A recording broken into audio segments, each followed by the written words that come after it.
Good afternoon, everybody. I'm Tony Pellegrino. Thank you for joining me. This is part of a Tech Talk we do live here on Facebook every Tuesday and Thursday, today being April 15th. All right, today I've got a very special guest, Mark Donnelly from Edelbrock with me, and we're going to get to him in just a second.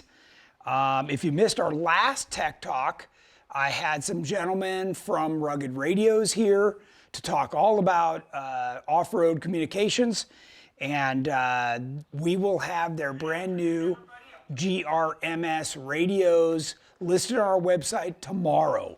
So you can look for those tomorrow. As always, I welcome your questions and comments.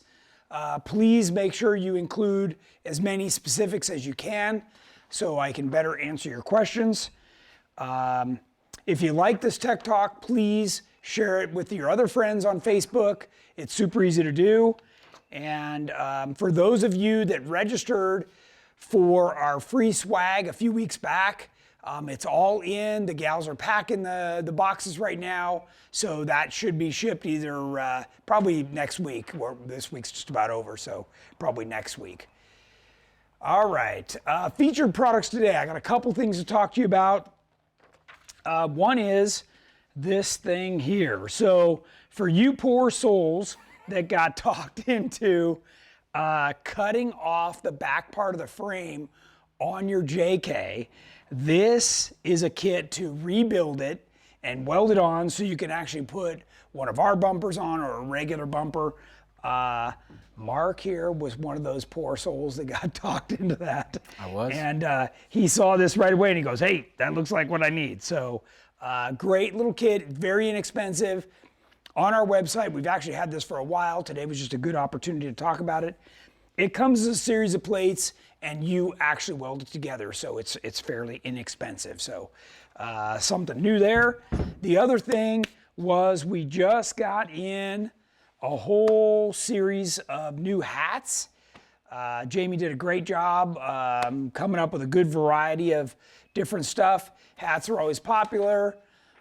Fortunately for us, they get dirty and you got to buy a new one. So we like hats. All right, what do we got next? Next is Mr. Donnelly. All right, so you came out here, you're normally up in Washington, right? Correct. Yep. And you came down here with a JL to show us, and I'm sure some other people as well. Yep. So just talk about, everything you want to on that. Whatever thing. I want. Yeah. So I came down on Monday this week and actually picked up the JL from our calibration center here in Southern California. Cruised it around, visited some customers, came up here on Tuesday and visited with Tony and actually made him take it for a drive.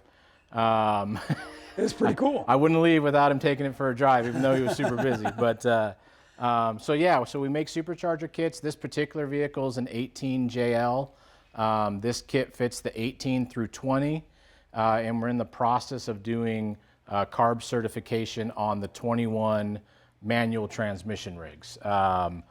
The reason they don't fit the 21 automatics is because Chrysler converted all of those to that e-torque engine. So it doesn't have a traditional alternator on the front, so it changed quite a bit with the rig. Yeah, so it doesn't fit the e-torque. But this particular kit, and in a little bit we'll have Alex spin around and we can show you, is for the 18 to 20 JL.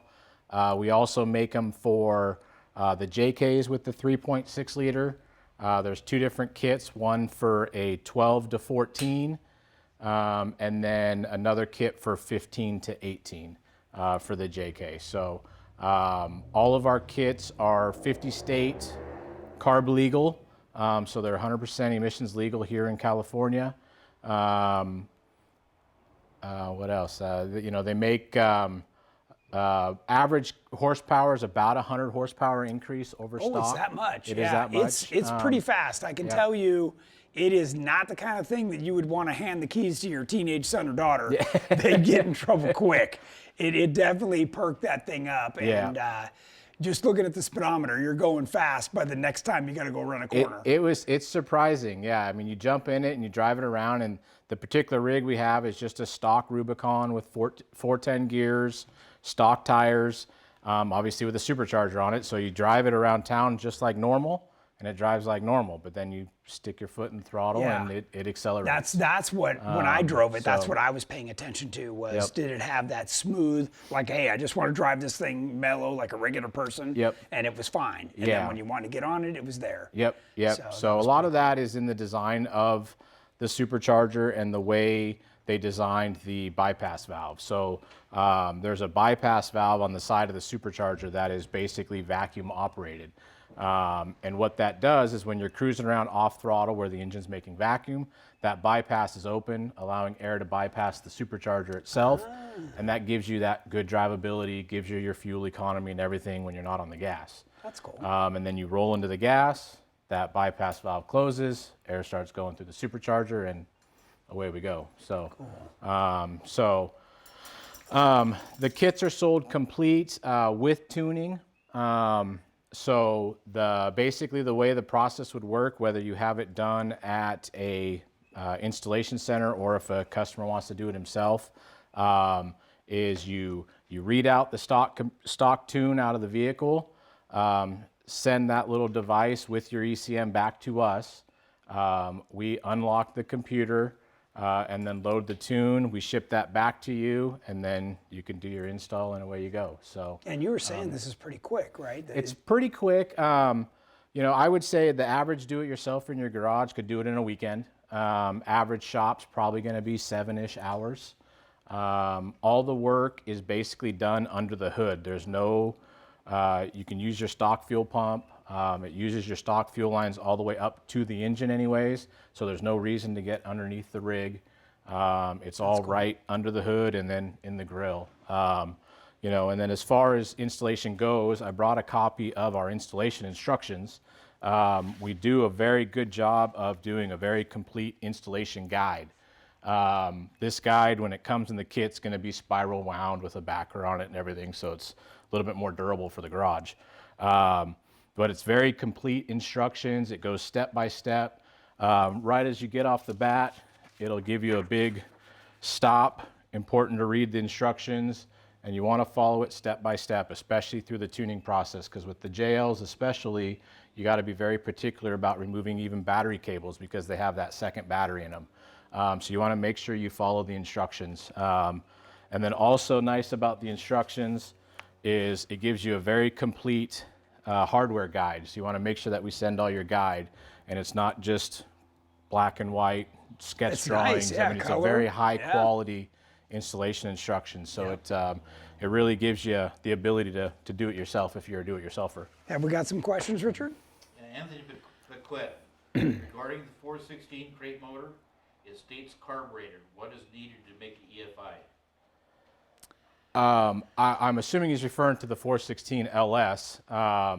If he is, you can do, we have a couple different EFI systems available for it. We have our ProFlow 4 system available for it, which uses like the Pro FX manifold.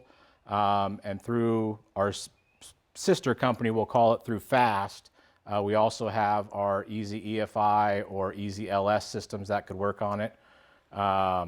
So any one of those would work. Probably your best bet would be to visit the website and or call our tech department, and they can help you pick the right stuff. But either one of those systems would work.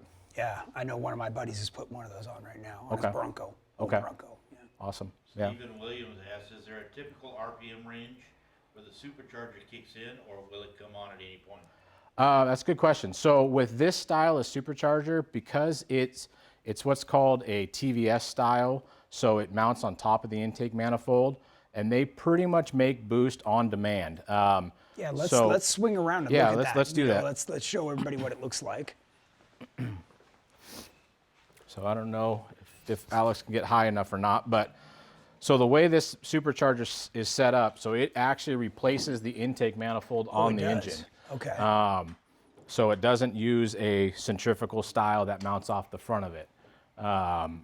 So it Yeah, because you said this is the root style, right? yeah, so what it does is it's got inside the manifold here, there's two basically rotors that intermix together, and it actually compresses the air. And so because it's always, So it's this whole this thing. whole assembly is all part of it, and it uses this manifold down here that's also part of it. So because it's all post-throttle body, it's all airflow that's already in the engine. So when you step on the gas, this bypass valve closes, and now all that air is going through the blower, so the boost is almost instantaneous. Yeah, it was seamless when I drove it. Yeah. And you said it kept all this stuff to keep it 50 state legal, Correct. To right? be 50 state legal, it had to retain the factory air box, factory air tube. We even had to make sure that the computer system retains all of its factory checks and system checks and everything it does behind the scenes. We even had to retain the auto start stop function, which I was very disappointed about. But How long's this been out?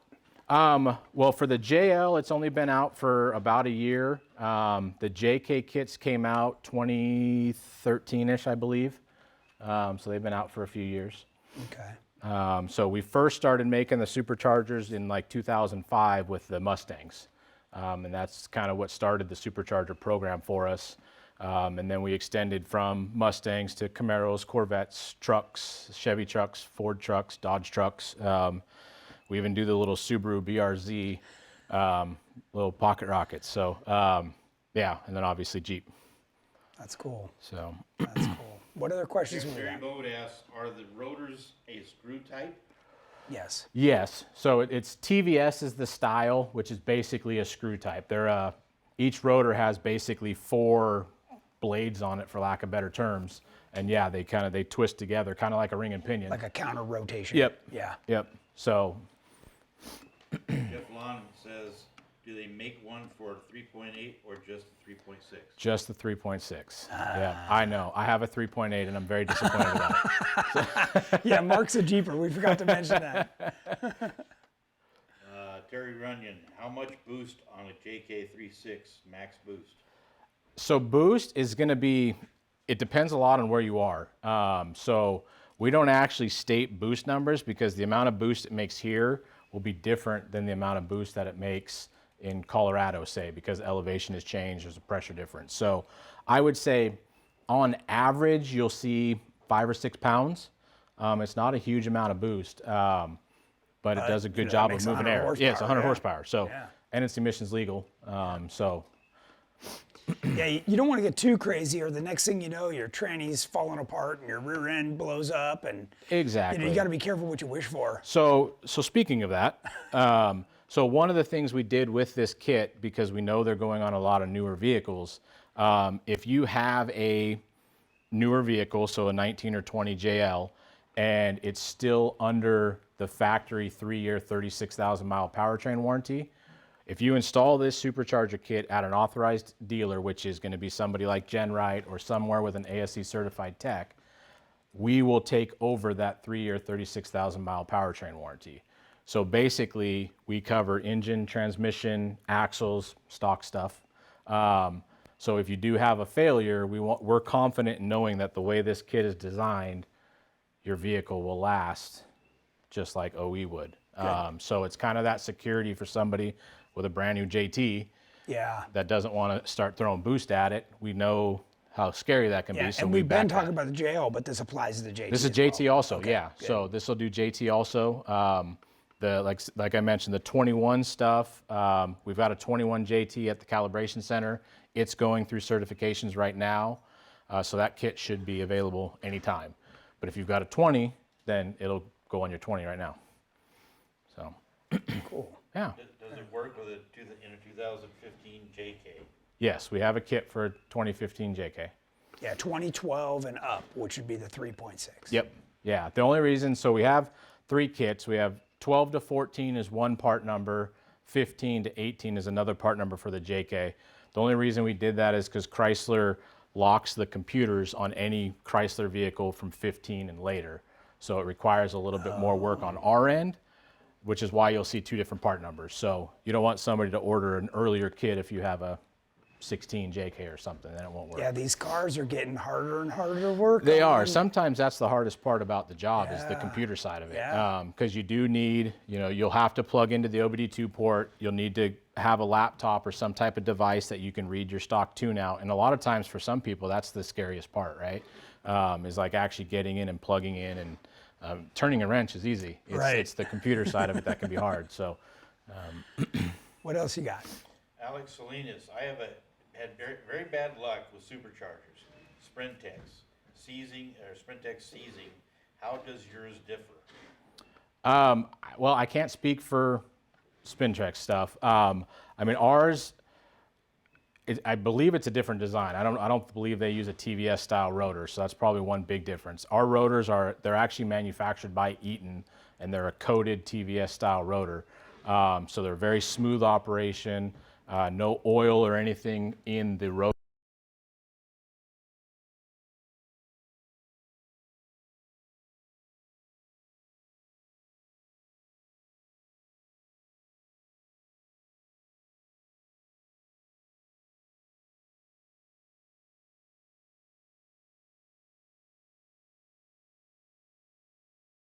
How the superchargers are manufactured, and they're all machined here in California and assembled here in California. So I mean, the quality control is all done 100% in-house. So I mean, we definitely feel we built a nice product. Dwayne Lewis asked, does it work on an eco diesel? No, That one's already turbocharged. pretty sure that's already got turbo on it. Justin Miles, Tony, this is for you. Okay. I've heard you say in the past that you're not a fan of There it is. production on your We knew this was coming. Are you going to try it out on Aftershock and give us your opinion? I don't know. Mark hasn't offered a free one yet. I'm gonna be honest, that's the main reason that I actually came down to see Tony, was because I knew I needed to put him in the driver's seat to drive it. So Okay, so like I said before, and it's great that the question came back up. The first thing I did when I got in this was I drove it really mellow. I wanted to see, because my experience with Supercharged is that when you even try and crawl a curb, it ramps up and then, where this was super smooth, and that's what I was looking for. Yep. It really was seamless. yeah, good, So, good. yeah, it didn't take certain RPM to like build like a turbo and come on or anything. It was very smooth. So the first one I've driven that I was impressed with. Rob Skaggs asked, do you need to change the muffler? Do you need to? No. So you can run it on this. In fact, this rig has a stock muffler. You can do a catback exhaust or something on it, and that won't hurt it in any way. You won't have to change the tune or anything. It'll be just fine. So, Yeah, a lot of the whatever's carb legal. Yeah. That's at least here in California. yep. So That was part of why we had to, what it takes to make it carb legal, right? Is you have to use whatever the laws are for carb. Yeah. So. yeah, basically the way it works for everybody to understand is the laws are that they don't really want us to make any more horsepower. All of us want more horsepower, but they don't want us. So, and a lot of that is around emissions. So what they're doing is they're saying, if you're gonna put out more emissions, that's a problem. But if you can make it so it burns clean, then you can pass. So, what else you got? Speaking of emissions, this is kind of off topic a little bit. Sure. Steve Waterman asked, stretching a 2003 Rubicon, is there a kit to move the charcoal canister? He's got a 23-gallon tank and the Rock Chalk 60. Excellent question. Okay, so for everybody in that same situation, you can move that charcoal canister within a 3-foot diameter of the gas tank. Okay, you can't go past that, but you can relocate it within a 3-foot. So you can move it to the opposite side of the muffler underneath if you want to. You can turn it. There's a few things you can do, but just don't move it beyond 3 feet and you'll be fine. Interesting. Kelly Sims wants to know how much for Yellow Jacket. Oh, Let's put one in to Yellow put one Jacket. on his, I think that's a 15 Yeah. JK. Okay. So 15 JK. Oh yeah, we didn't talk price. We didn't. So I'll just go through the gamut. So this is the JL kits. You're going to be retails right around 6,500. I think it's like 6,530 for the complete kit.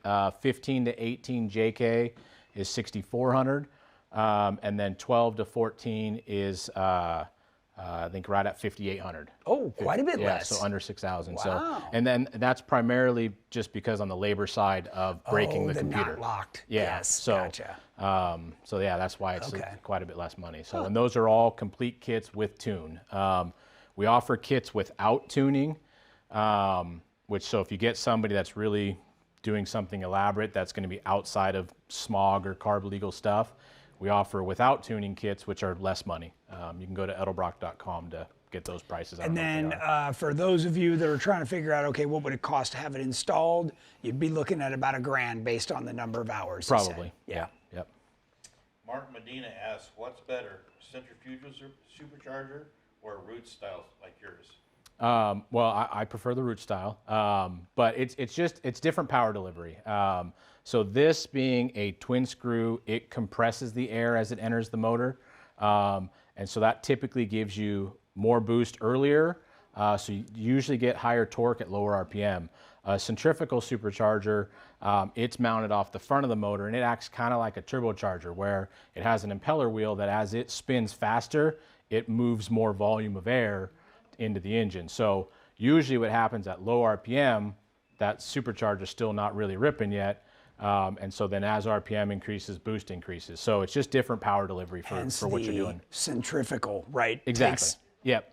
Yeah. Yeah. Like so, a flywheel. Yeah. Yeah. So Larry White asks, do you have to run premium fuel? yes. So you have to run. Good question. That's a great question. You have to run. We have two tunes available. We have a 91 octane and a 93 octane tune.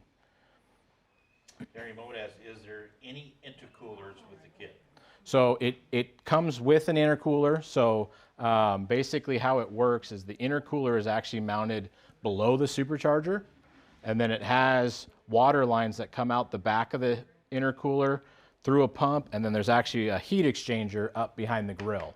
And so that's what actually cools the liquid, and then the liquid as it cools goes back into the intercooler.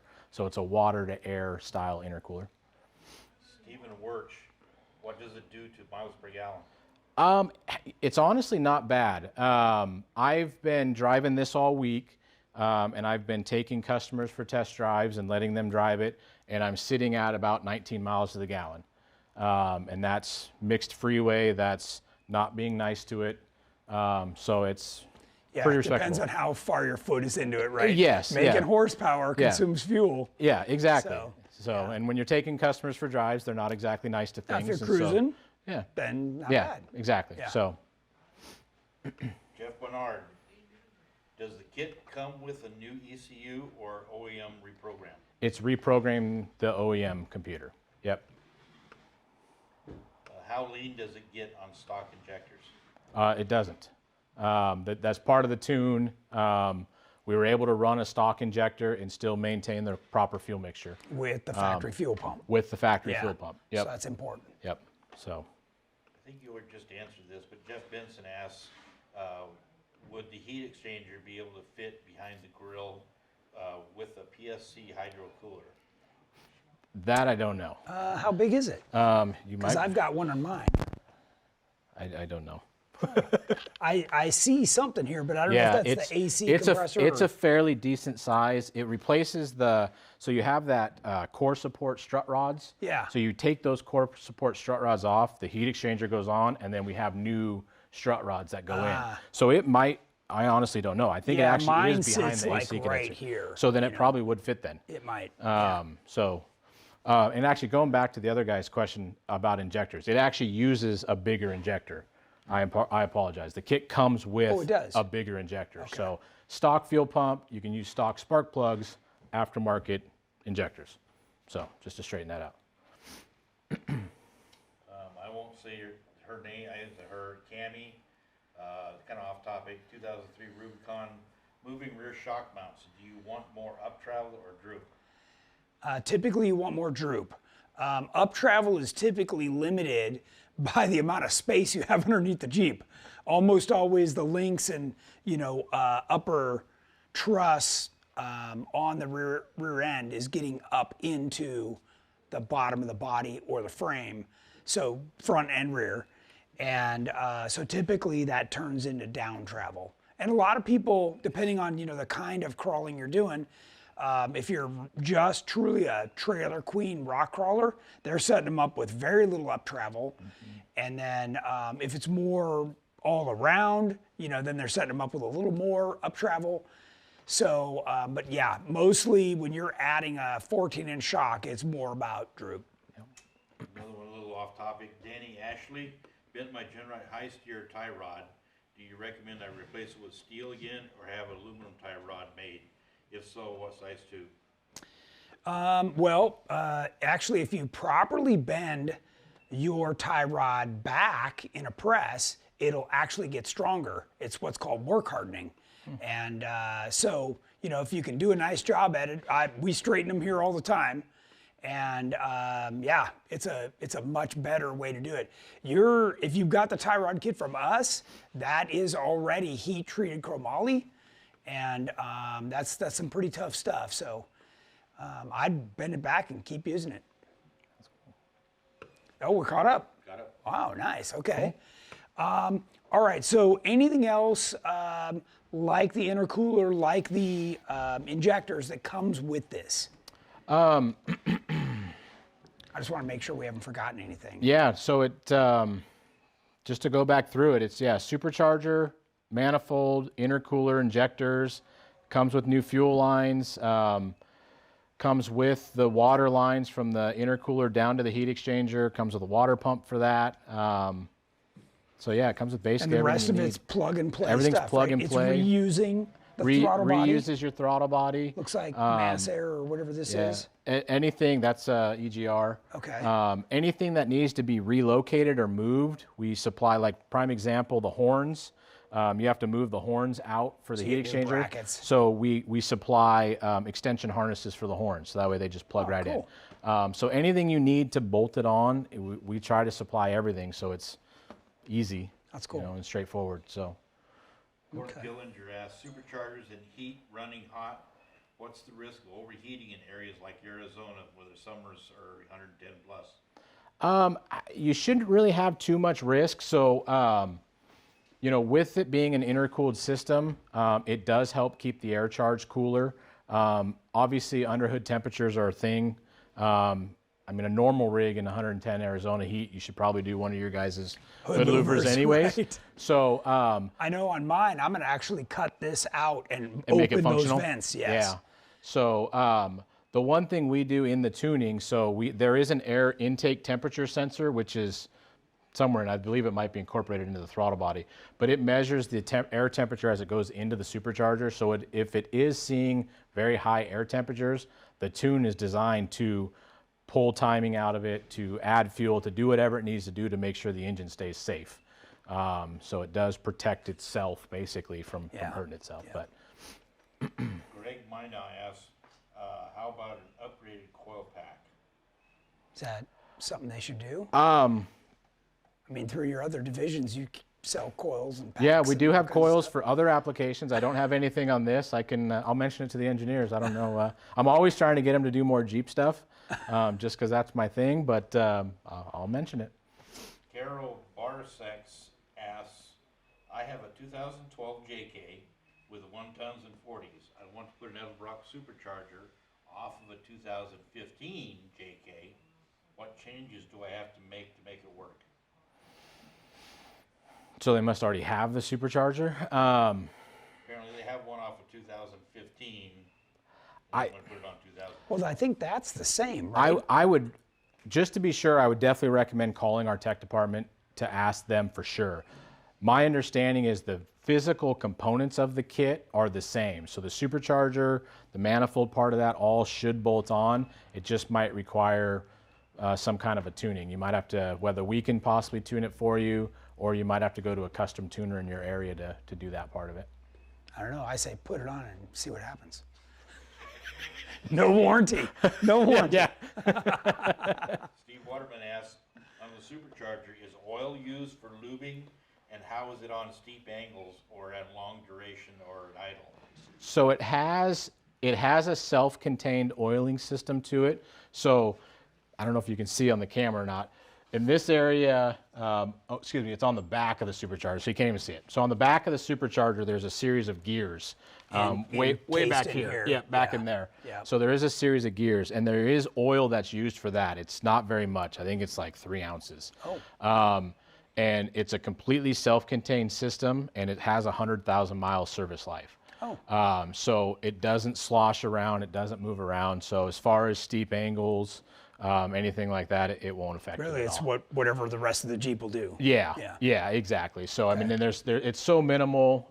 It's just basically lubing a couple gear sets, and it just slings around, and it's, again, just like a ring and pinion, it just kind of slings around and lubricates itself the whole time. Kit says, can you use the bolt hood lock with the heat exchanger? This I would style? think so. Yeah, I think he's talking about the bolt one that I think you that you cut out can, the grill or something like, to. Hang on.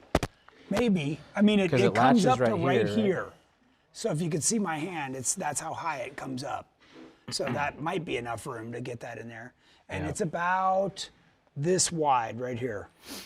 So. You can probably, if you go on our website, we have installation instructions for these kits.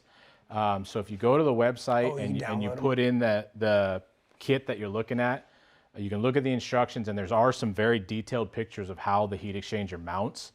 You might be able to look at those pictures to reference it and kind of see. I don't know for sure if it'll fit, but that. I mean, Jeep guys are pretty creative. Maybe Yeah. they could get their hacksaw out Sure, you and can make figure some it out. room. Rodriguez Daniel, what are you guys using for Rubicon sway bar links on 2.5 lift as far as length? No mention of what kind of vehicle or anything. A lot of the time, those kits come with extended links, but almost always we're switching that out and going with like a rock jock style anti-rock. That's really, because you get tired of like disconnecting those links, or in Alex's case, they just fall off. So that's the other way to get rid of them. And doesn't RockJock make adjustable links too? So I mean, you can They adjust do. them. Yeah, you can get like fixed ones, adjustable ones. I mean, yeah. Alex Salinas, how much louder is it compared to stock? I didn't hear anything. Yeah. It sounded like factory. Yeah. Yeah. If you really lug in on it, at high speeds, you can kind of just start to hear it whine, but it's pretty negligible. Yeah. You turn the radio on, you won't hear it at all. Yeah. And this is a soft top. So. Yeah. Yeah. Yeah. If you had told me there was one, hadn't said anything, I would have never known. Yeah. Yeah. So. David Cundy, with your tune work with other programmers for gears, tire, etc. Oh yeah, because That's a sometimes they're great not question. compatible. Yeah. So if you have a programmer like a Super Chips or something that you flash through the OBD2 port, you would want to unload that tune file and basically unmarry it from the vehicle. And that way you can do our tune and you can resell that programmer. Something to go along with that, if you have a JL, you can use a device like a taser. Those go through the communication box or whatever. I don't even know the proper terminology for it. But so those are still usable. Or with our device that you use to actually read out your tune file, there's a scanner function that's built into it that actually gives you the ability to recalibrate for your tire height, to recalibrate for gear ratio. You can do transfer case gearing. You can do sway bar disconnect. It's not as easy as like a Super Chips with a handheld because you have to do it through your laptop, but it's definitely doable. So you don't have to buy a second device if you don't want to. That's cool. Yeah. Terry Mode asks, does using someone else for tuning affect the warranty? Yes, it'll void the warranty. There you go, Terry. It won't void the mechanical warranty of the supercharger itself, but anything else, yes. The engine, transmission, you're on rear your own. end, yeah. Ed Gladden wants Tony to take Mark out to the Johnson Valley and put this through his pacer. Ah, yeah. I'll have to get the okay from It's the CEO. on for that one. 32-inch tires. Yeah. It ain't going far. I'll have to let them know that we're going to throw this one away. But when we we're could done. definitely power slide it. We'll beg for forgiveness. Will you hire me when we're done? Because I'm going to need a job. So Pat Benson, same question. Would Supercharger work for a 3.8? No. Must have tuned in late. I mean, I think there are people that make them for 3.8. There are kits out there. Yeah, unfortunately, we don't one. make one. Yeah. 3.6 is a good little engine. Yeah. So. Yeah, and I think what made this so impressive, you and I talked about this, is that 8-speed. You know, it's just so nice. Yeah. It really does works good. make it spunky. You know, Yeah. The 100 horsepower is definitely nice, but yeah, the way this thing just rolls to the gears like it does, it's really fun to drive. That's good. We're caught up. Wow. Cool. Awesome. How we doing? Okay. So we're still doing good. If you guys have more questions, keep them coming. Let's go back over and look at some of the pictures you got from the foundry. Oh, yeah. And Yeah, look at let's the do that. video. Okay. So let's take a look at some of that stuff. So I think we had pictures here. So explain to us what we're looking at. Yeah, so I had a chance actually this morning to go to our foundry and take a tour, and I took a couple pictures and I wanted to share with everybody. So what you're looking at here, so as we cast aluminum, whether it's intake manifolds, cylinder heads, or these superchargers, it's all done as a sand cast. So this is a sand mold that is created. So this is actually the internals of the supercharger, is what you're looking at That must here. be some pretty fine sand. Very, very fine sand. Yeah. So we have different fixtures that get together and it pressurizes. I think they said it was like 8,000 PSI that pressurizes and solidifies this sand. And then you can kind of see it's in this black area here is another type of sand that this fixture is then sat in. And then it'll have a top piece that comes on, and then we pump aluminum basically into this mold, and it fills from the bottom up and basically encases this sand in aluminum. And then, in fact, can you pan over to the video? Yeah. So what this quick video is it's the top half of the mold where aluminum is actually being poured in. So the aluminum is being poured in, it's going in from the top, and then it goes down to the bottom of the mold and then fills from the bottom up. So it's kind of hard to see with the little tab bar, but you can kind of see the aluminum on the far end, how that raises up from the bottom.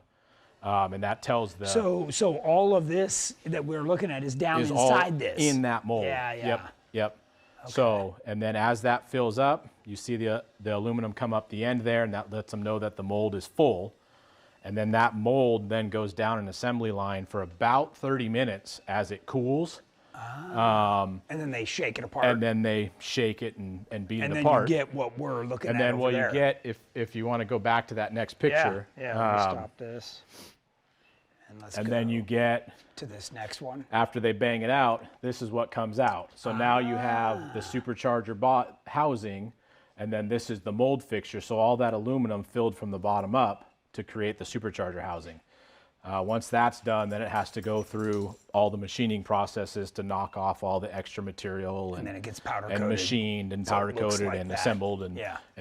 built to a final process. So, So yeah. this is the end that we couldn't see that has the little gearbox in it. Correct. Yeah. Yep, correct. So there's a little plate with a couple gearboxes, and that's actually what holds the end of the impellers. And so that's what, That's cool. So, Yeah. Yeah. A little behind the scenes look Yeah, there. yeah. We got more questions? Larry White, I have a 2016 JK stick shift with a clutch handle the extra 100 horsepower. I would say it's going to depend on the driver. I would say yes, in most applications it'll handle it if it's in good shape. I mean, if you're really hard on it and really driving it, you know, you may end up going through the clutch, but in a stock vehicle, stock application, yeah, I would say the clutch would handle it. I mean, the clutch is 4 years old. You might want to throw a new one in. Yeah, never hurts. Yeah. Steve Waterman asked, do you have an aluminum head for a 4.0? Yes. Yep. That's nice. Yep. And we even came out with, so one thing Is it higher performance or is it just a replacement? It is. So it's an aluminum performance head, and actually what we did, and sorry to the 4-liter purists, I don't remember exactly what's what. We took the better intake port and the better exhaust port. I don't remember what years they were. So like 98, 99 had like a better exhaust, and 04, 06 had a better intake, or vice versa. I don't remember the exact details. Like that, yeah. So we took those port designs and basically created an all aluminum head for the 4-liter. So so it'll say on our website what intake and exhaust you would have to run, or you can do a header. But then yes, you can do an aluminum head. So. And then also, so part of something I didn't cover is with Edelbrock, we merged with Comp Cams and Fast and TCI about a year ago. So on the Comp Cam side, we recently came out with some extreme 4x4 camshafts for the 4-liters also. So we've got some new load profiles for the 4-liters, and we actually have a cam that's designed for that Edelbrock cylinder head. So that head, do you buy it as just a casting, or can you get it complete? Fully assembled. Oh, it is? So it comes fully assembled, machined, valves, springs, everything, And all price on done. that, roughly? I don't recall. Okay. I don't recall. So look it up online. Look it up online. Okay. And is a lot of this stuff sold through Summit and Jegs and stuff? It is. Are they calling you guys direct? So you can do either way. You can order it off our website. You can order it through Summit and Jegs. We have a dealer network nationally that are Edelbrock dealers. So just about any parts store, can get our stuff. Yeah, speed shop, yep, right? Yep. So Cool. hopefully you can get Superchargers from Tony. Yeah. Keep asking him. Call Keith. Call Perkins. Tell him you want a Supercharger. What else you got? Jeremy Duper asks, what is the best camshaft for a 4.8 LS motor? Send me a message later, Jeremy. We can go over it. Jeremy's headed for Kansas. Yep. Big lift, long duration. Mm-hmm. Yeah. Yeah. For a 4.8. 4.8. Turn that thing into an LS7 in no time. He's got plenty of power. I've seen him in action. What else we got? Danny Ashley, 2 questions. Any plans on rear inner fenders for JKU? We've already got them. They're on our website. And JKU doors. So the doors, yes, those will be completed in about 20 minutes. I was told by the end of today, and they look really good. We made some changes to them that put the door handles in line, and the upper windows are angled in so they close tight. There's a lot of cool little things we did to them. So we took a lot from what we did with the JL and moved that into the JK. And you said they're going to be thick like the JL doors. They're thick like too, the JL right? doors, Yeah, so that's that's cool. going to be a really nice those are item. nice. So, yep. What else we got? That's it. Yeah, we're doing okay. Cool. Cool. All right, so the head came up, right? I didn't even know that. What else Jeep-wise has Edelbrock got for us Jeep guys? So for early Jeep stuff, we do some fuel injection, like we do a ProFlow 4 system, which is a fuel injection system for like the AMC. So like if you have a the 304. 4.2? Yep. Wait, okay. Like 304 okay. V8. Yep. So we have fuel injection for those if somebody wanted to put fuel injection on it. We mentioned we have camshafts, we have the cylinder heads. We have through Fast, we do have some throttle body fuel injection systems.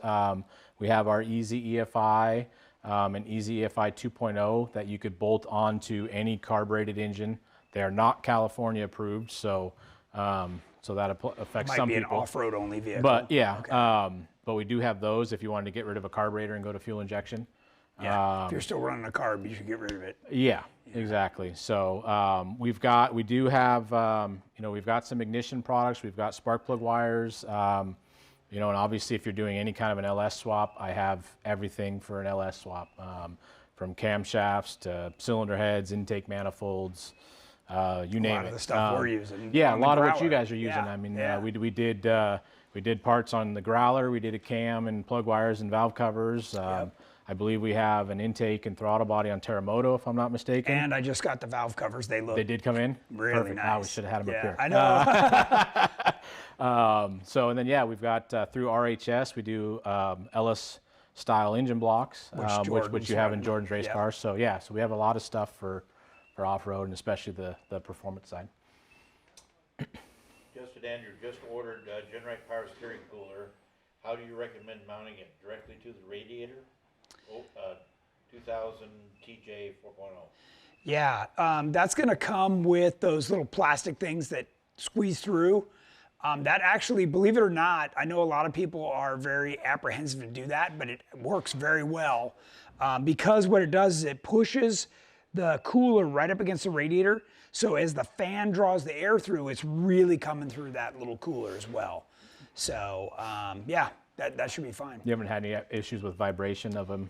No, Doesn't weigh enough? If you're worried about that, you can, there's the struts in the grill there, and you can use Adel clamps and mount it on there. Yeah. So there's, I see all kinds of different ways that people do it. Cool. So, and by the way, I run 2 of those little coolers on Terremoto put together, so cool. Just for extra cooling. Nice. Mitch Moore says, GenRight spec Curry axles, drain plug under the jock strap. I need to change my diff fluid, having enough miles done for the break-in. Okay. Yeah. Go ahead and change it. When they did that, it made it really nice because you don't have to pull the diff cover anymore. So it's not a big deal. And if I remember right, that's a 3/8 hex to get that thing out of there. You do want to make sure that you put some of that white Teflon tape on there when you put it back in, or it'll drip. Regular threads aren't liquid tight. And I would put in this time of year, I'd put in some 75 140 gear oil in there, some Torco. Yep. Something from Jared Norris, best upgrade for a 95 Jeep Cherokee XJ 4.0 stock block, 4-hole injectors, cold air intake. What's the best upgrade beyond that? What's the best upgrade from you guys? That head brings that some life head, to it. yeah. I mean, that head, and since you're pulling the head off, you might as well put a cam in it too. You do have to remove the head to do a cam and lifters, so that's the opportune time. So There you go. I would definitely do an Extreme 4x4 cam and the Edelbrock cylinder head. And then if I was that far into it, I'd throw some new pistons and rings in.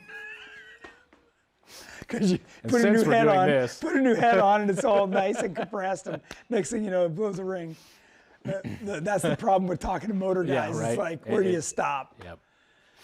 Does Jeremy Duper wants to know, does Edelbrock make a supercharger for 2012 Ram 2500 5.7 inning? I believe so. I know we do some RAM applications. I don't remember the exact years.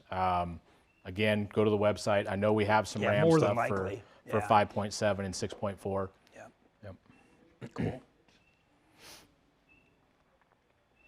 What else we got? Greg Minot, why aren't headers offered for the 3.6 2012 and up? The way that engine is designed, I don't know if you've actually shoved your head in there, but the heads actually come to an opening that's about this big, and then the exhaust comes off that. It may be this far away, and there's a giant cat right there. So there's no room for any, honestly, for what that engine does, it makes a ton of horsepower for what it is. Yeah. Dual overhead cam, even the spark plugs are way down in there. It's working pretty good. Yeah. It really is. The whole idea of a header is to equalize the exhaust tube length, right? And with the way the 3.6 head's designed, it kind of does that inside the head already. Yeah.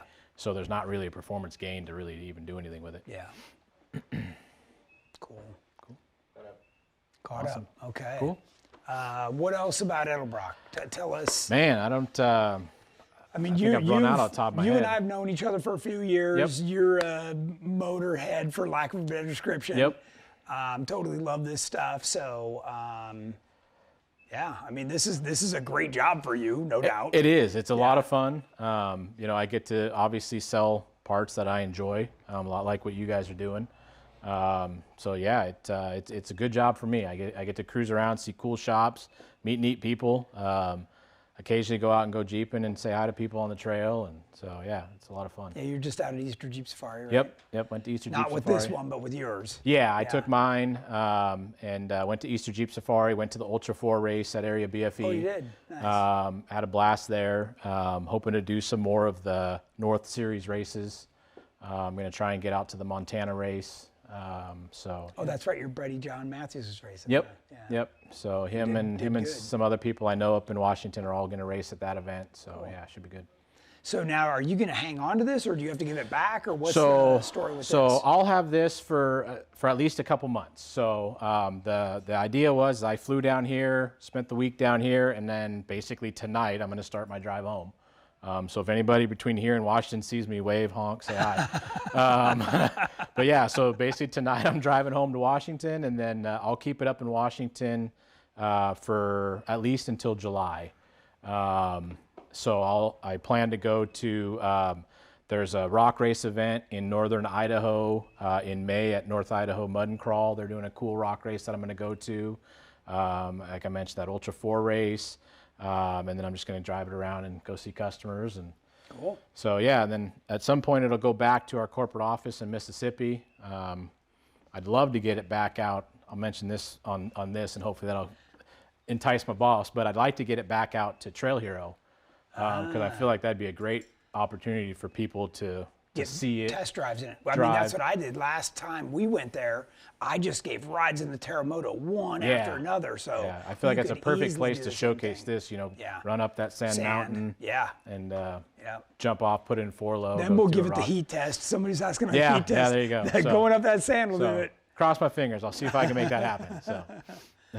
Awesome. Steve Waterman wants to know if you know how much lighter the 4.0 aluminum head is compared to the cast iron. I don't know. It's dramatic. It would be a lot. It's a dramatic. lot. Yeah. Yeah, when you take something like that, that's identical size, the aluminum's going to be 2/3 lighter than the steel. Okay. So it's a lot lighter. Yeah. Yeah. Beside the fact that it cools better. Yeah. Dissipates heat. Yeah. Terry Mode wants to know, do you have coils and plug wires for a 6.0? 6.0 LS? I would imagine say LS. Yes. Yeah. Yes, we do. So I mean, that's basically what Jamie's got, right? Yeah. Yep. So he's got so we offer a couple different plug wire kits. We have, I think we did the extra longs on Jamie's because he was moving the coils up. To the middle, we have stock location coil kits or plug wire kits. And then as far as coils go, we have truck style, which would be the 6-liter. And then we have car style. They're just a little bit different mount design for the valve cover. Cool.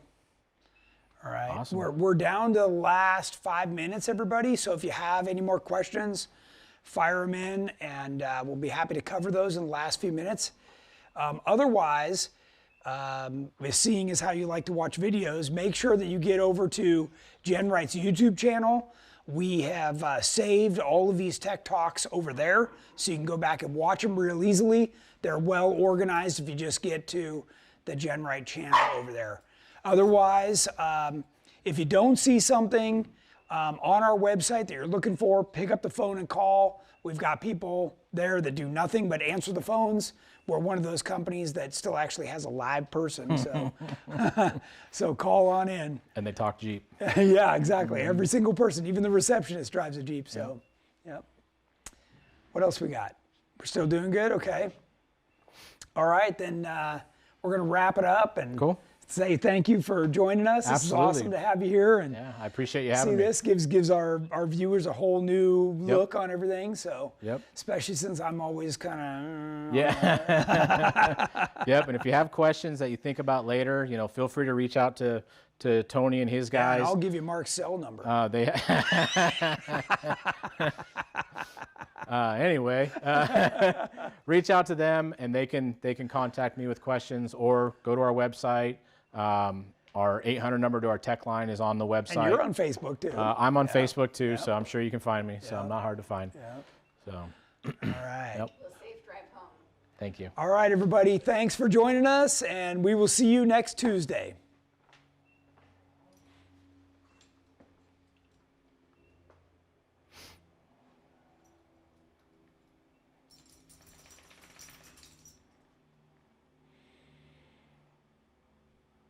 And we're good? Cool. All right. Good job, buddy. Awesome. Yeah. Awesome. Thank